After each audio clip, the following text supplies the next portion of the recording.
The girl is blind but can understand the language of birds, a skill Xiang Kun desperately needs. In order to find the cause of the blood-sucking mutation, he walks 50 kilometers to the cave where the owl had lived. As he expected, the cave is empty, with the only thing being the stones beneath his feet, which were the owl's food. Xiang Kun thinks for a moment and realizes that if the owl also feels drowsy after drinking blood, it would swallow stones on purpose to suppress its drowsiness and safely reach its cave to rest. This explanation seems reasonable. Soon, Xiang Kun finds a wall full of scratches, indicating that the owl, like him, had undergone some targeted training. As he leaves the cave, Xiang Kun's shoes suddenly break. Just as he's about to walk the 50 kilometers back barefoot, a car happens to pass by and stops beside him. The man kindly asks, "Brother, do you need a ride?" Xiang Kun shows a delighted expression. "I would really appreciate that." As soon as he gets in the car, the driver asks suspiciously, "Why are you walking without shoes?" Xiang Kun touches his head and can only use his insufficient mountain climbing experience as an excuse. The driver continues to ask, "This area is all primeval forest, and this road is usually empty. How did you get here? You seem calm. Did you walk 50 kilometers on foot?" Xiang Kun doesn't deny it, smiling. "Have you studied psychology? Your observation is impressive." The man in the passenger seat quickly chimes in. "Oh, this kid's occupational disease is acting up. He's a criminal investigator. My name is Li Yang, a professor of life sciences. The girl beside you is my daughter. She can't see, but her hearing is much better than the average person's, and she can distinguish the calls of different birds." Xiang Kun is impressed, then falls into deep thought. If he could base such a skill on his own mental power and undergo targeted training, maybe he could do it too. Xiang Kun asks the girl, "I'd like to learn your method of identifying bird calls." The biology professor adds, "There's no fixed method. It's mainly about sensing the surrounding atmosphere and judging emotions based on the calls."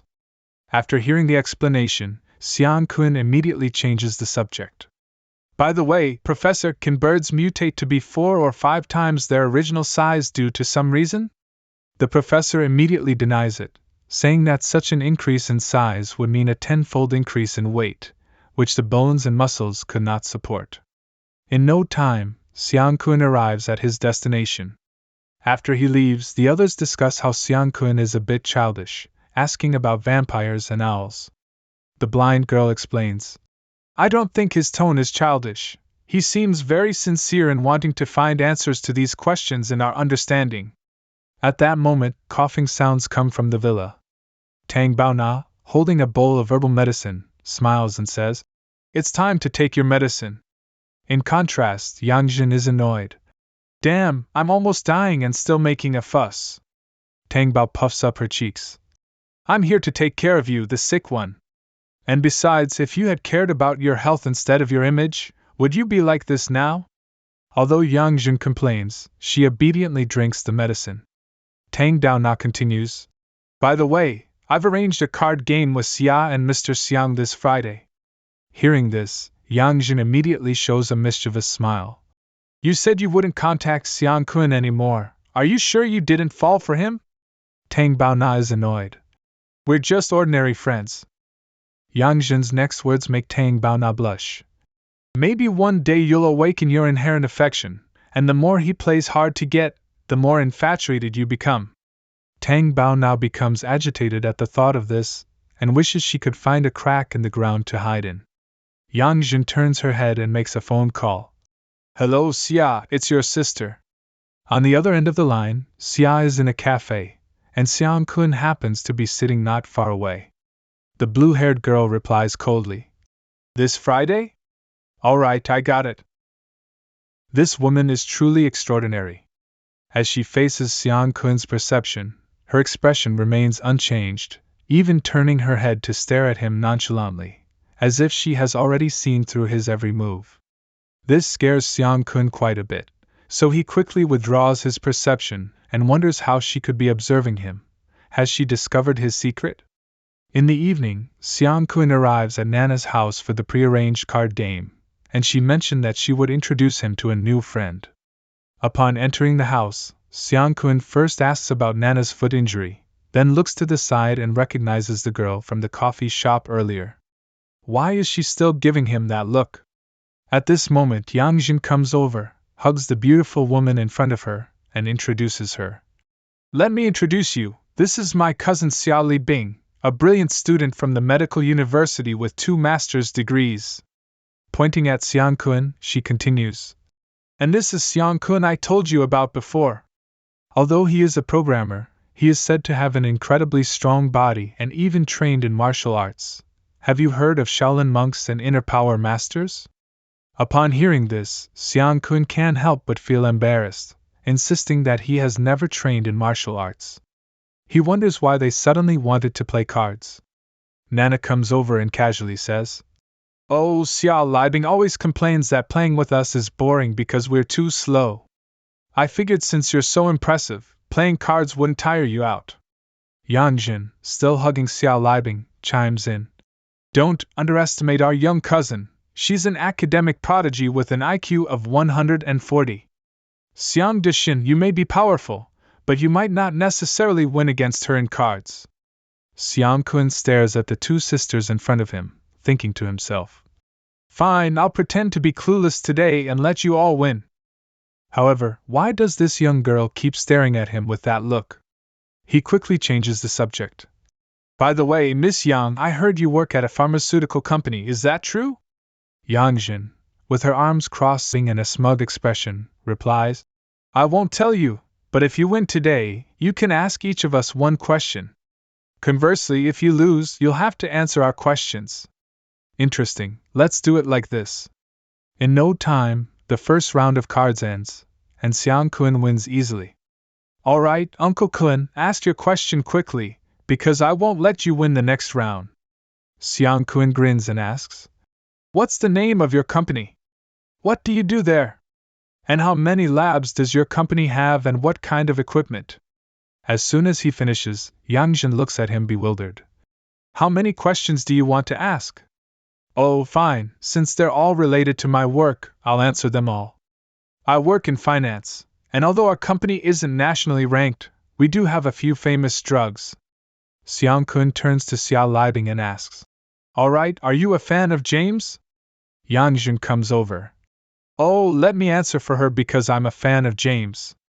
You want to ask why she's wearing those sneakers, right? Because I bought her shoes, clothes, pants, and even underwears. Our Xiao Libing is different from other girls. She's never been interested in dressing up since she was young. It's such a waste of her cute little face. The atmosphere turns awkward. Okay, next is Miss Tang.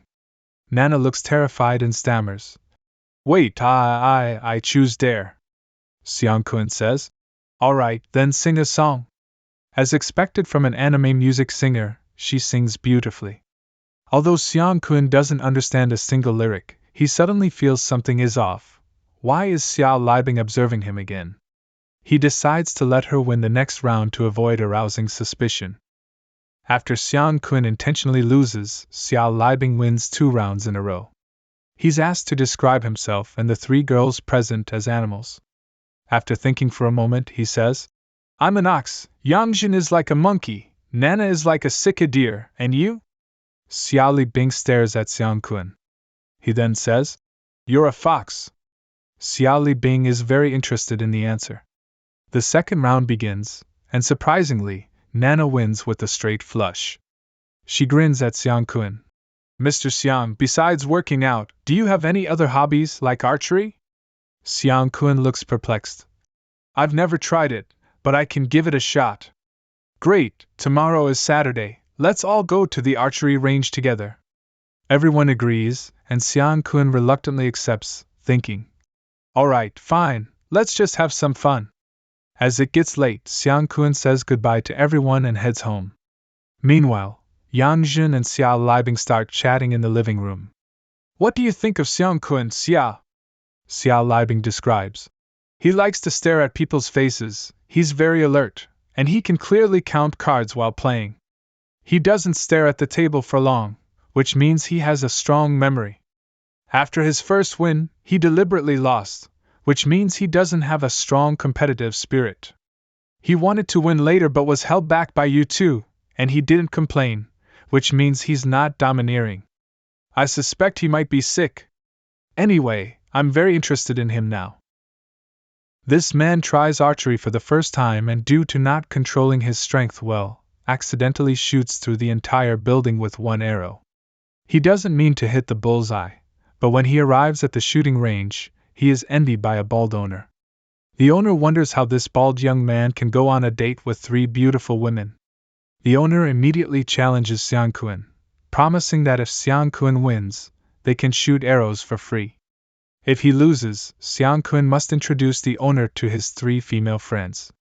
Xiang Kun, of course, refuses to bet on his friends and declines the competition. Upon hearing Xiang Kun's refusal, the owner mocks him for being a disgrace to the bald community. Yang Ji, who is competitive, isn't happy about it and accepts the challenge on Xiang Kun's behalf. The competition rules are simple: each person shoots 8 arrows, and the one with the highest score wins. The bald owner picks up the bow and arrow and shoots wildly, hitting the bullseye with 7 out of 8 arrows. Next is Xiang Kun's turn. Although it's his first time, he has no problem hitting the bullseye due to his strong perception. However, he realizes he forgot to control his strength when he releases the arrow. It's too late. With a loud bang, the arrow pierces through the building, affecting the air pressure in the room. The owner's clothes are instantly torn apart, and the air pressure almost turns him into a dried-up husk. After the loud noise, the owner lies on the ground, unable to move. He keeps his promise and lets Xiang Kun and his friends play for free for the day. However, on their way home, Yang Jin gets distracted while driving and rear-ends the car in front of them. Luckily, no one in the car is injured. Seeing Yang Jin's calm demeanor, it seems that this kind of accident has happened many times before. The driver in front gets out of the car, ready to scold her, but seeing her polite attitude, he suggests settling the matter privately for 500 yuan.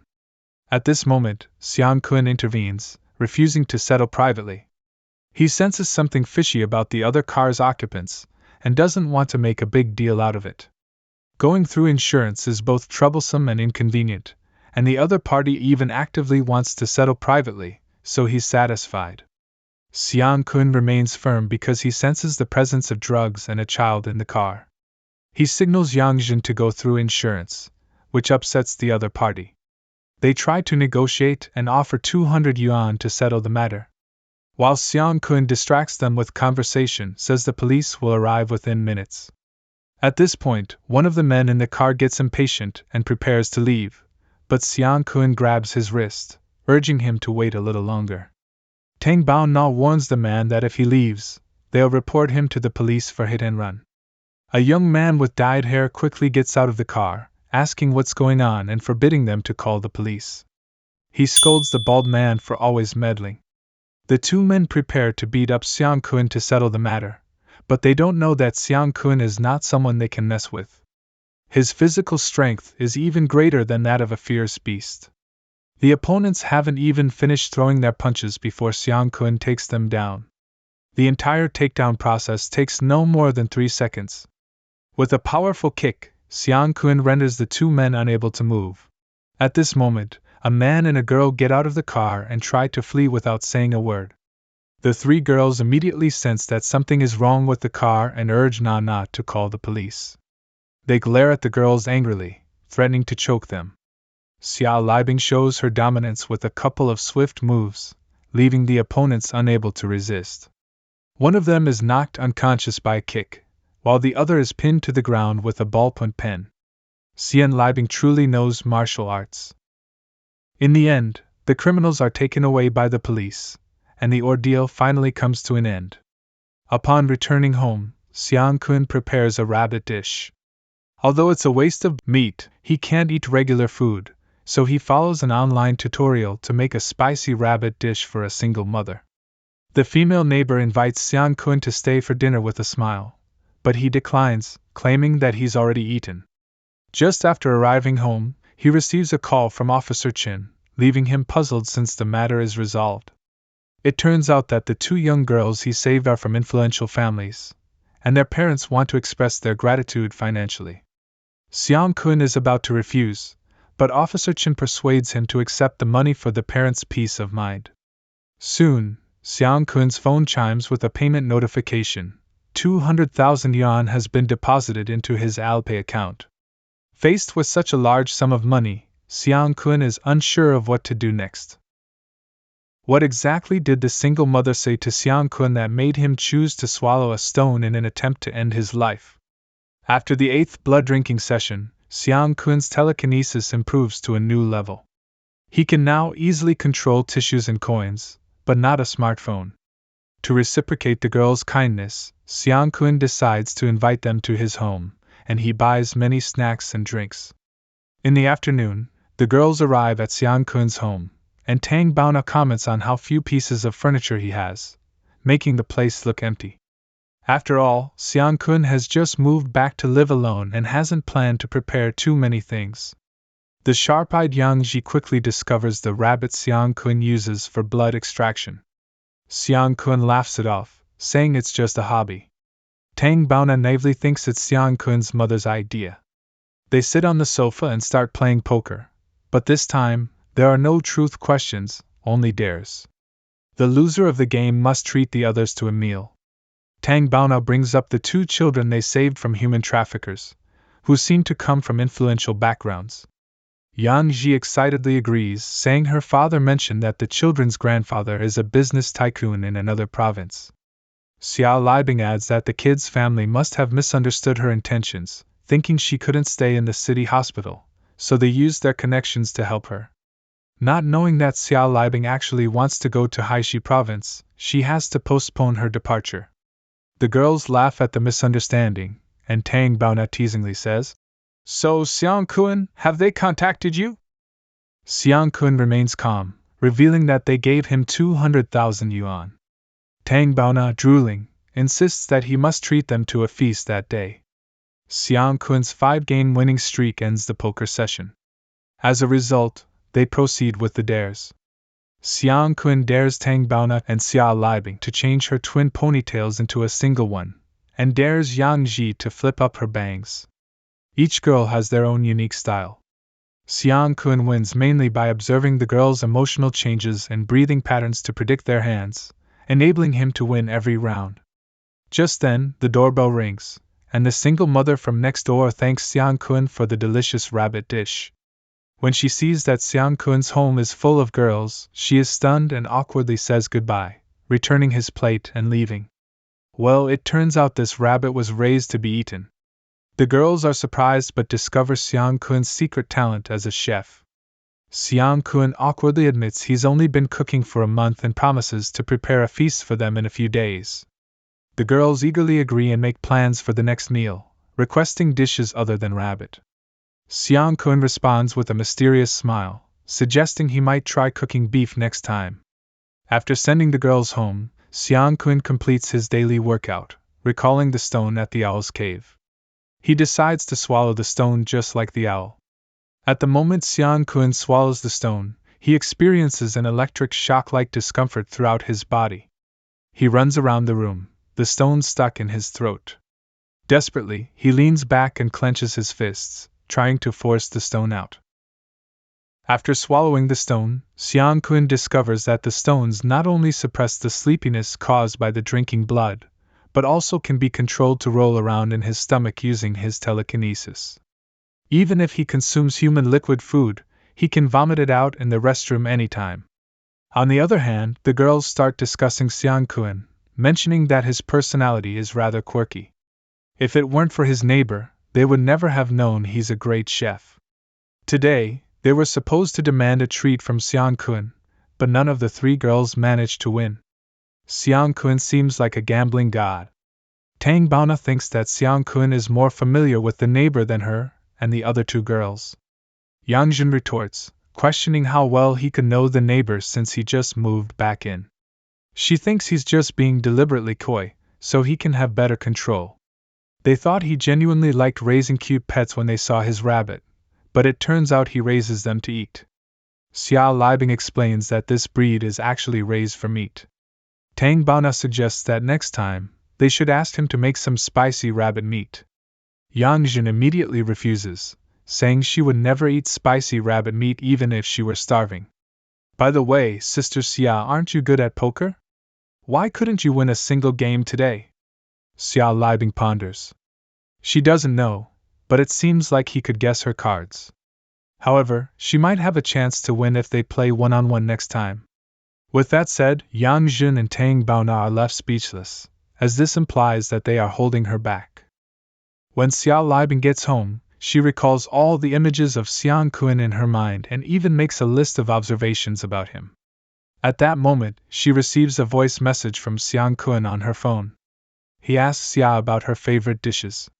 She replies that she likes sweet, crispy pork knuckle, smoked goose, and Napoleon cake, and then he inquires about her cousin and Nana. Xiaobingli responds, "You have to ask them, they probably aren't picky eaters and will eat anything." The next day, everyone arrives as planned, and the moment they enter the house, they are overwhelmed by the delicious aroma of the food. Meanwhile, in the kitchen, Xiang Kun sears the food with a burst of flame, believing that's the ultimate secret to delicious cuisine.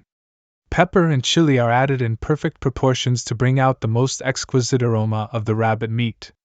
After changing clothes, Xiang Kun brings out the last dish. He asks the girls to wait a moment, as he brings some food to the neighbor.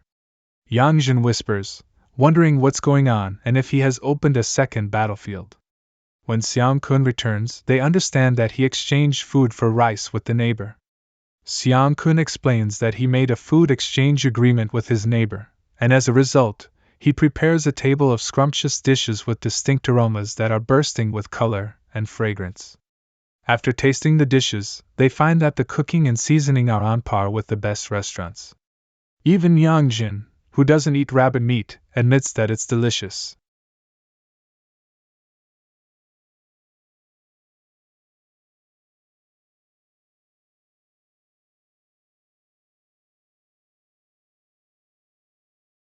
What is the most difficult debt to repay? My answer is emotional debt. A single mother faces accusations from her ex-husband's wife, feeling helpless and full of regret.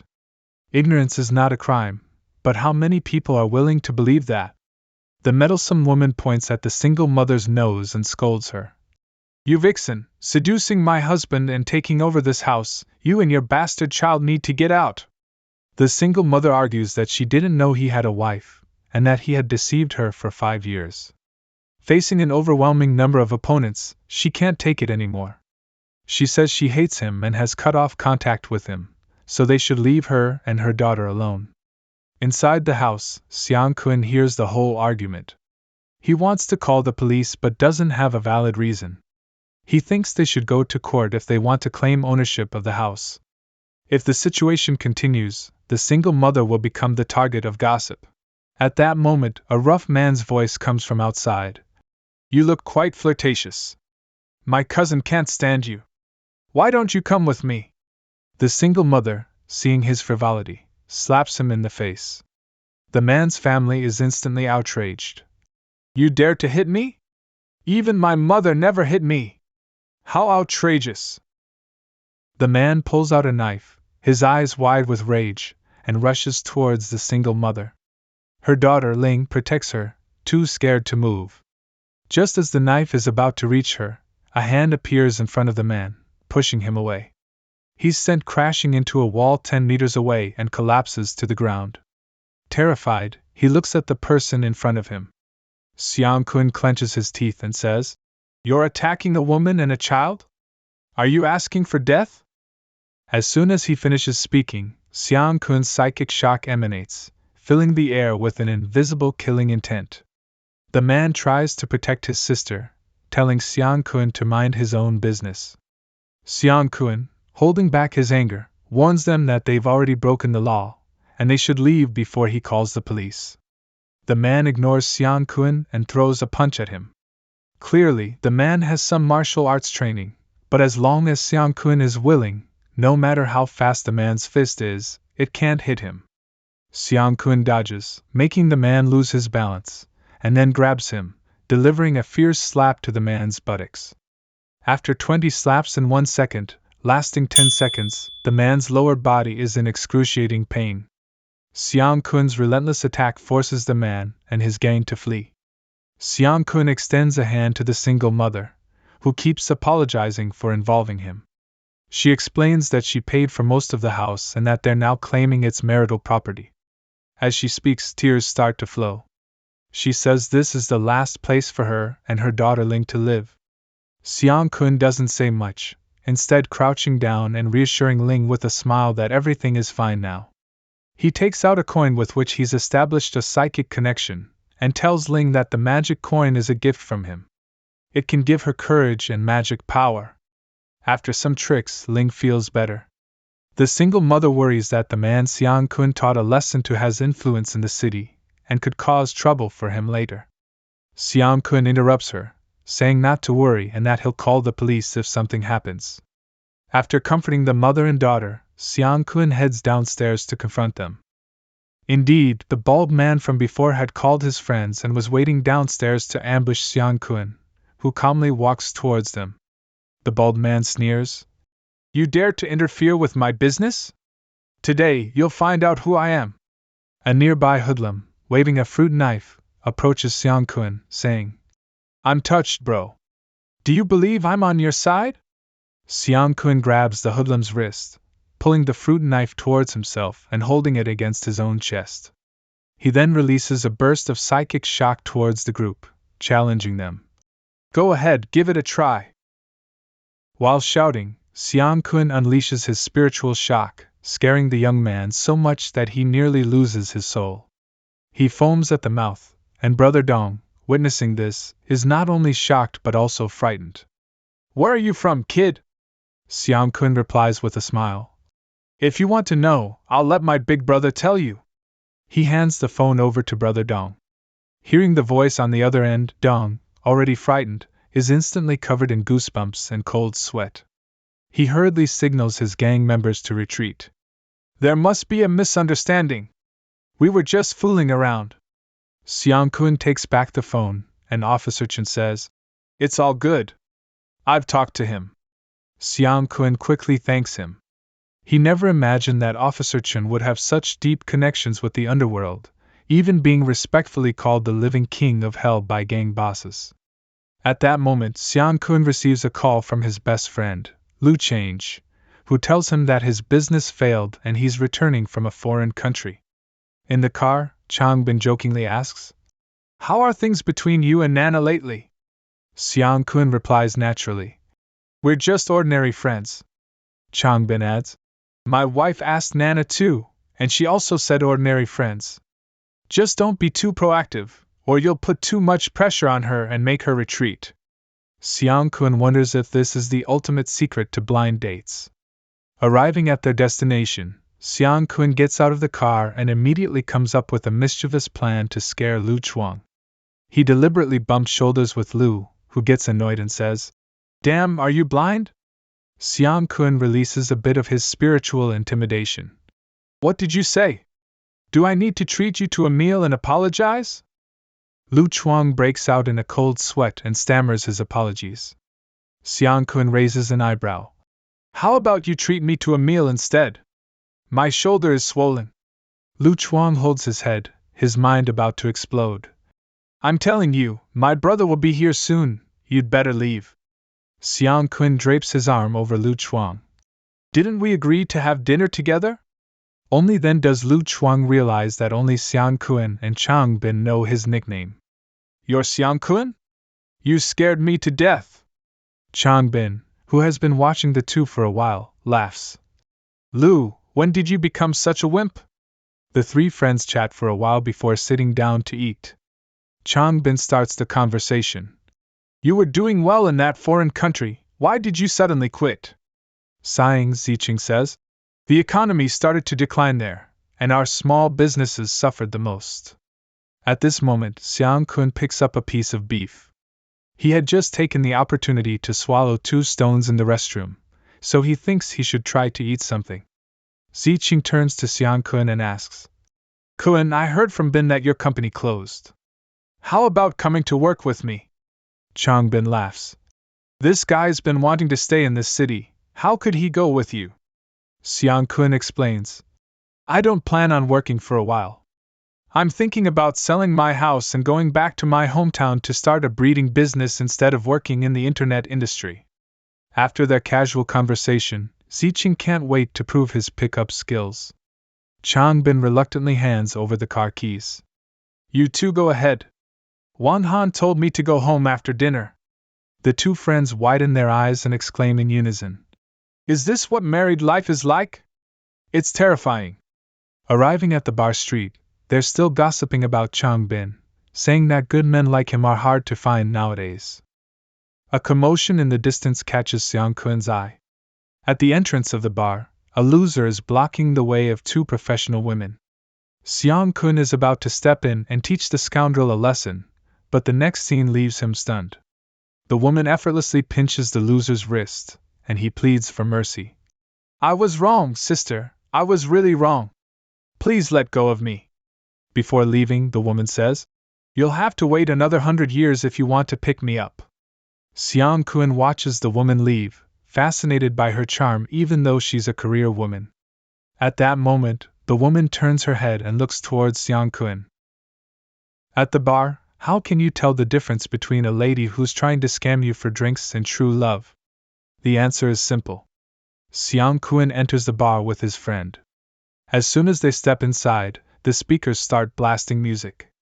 1, 2, 3, go.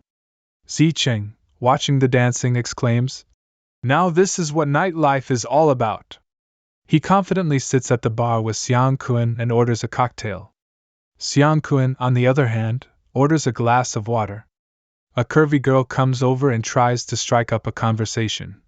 Hey handsome, would you like to buy me a drink? Ziqing smoothly replies. We're old classmates catching up after a long time, so we'd like to chat on our own. Sorry. The girl leaves graciously. Xiang Kun asks in confusion. Didn't you say you wanted to come to the bar to prove yourself? Why did you let her go? Ziqing scoffs. You're such a newbie. That girl was a drink scammer. They're after our money, not our souls.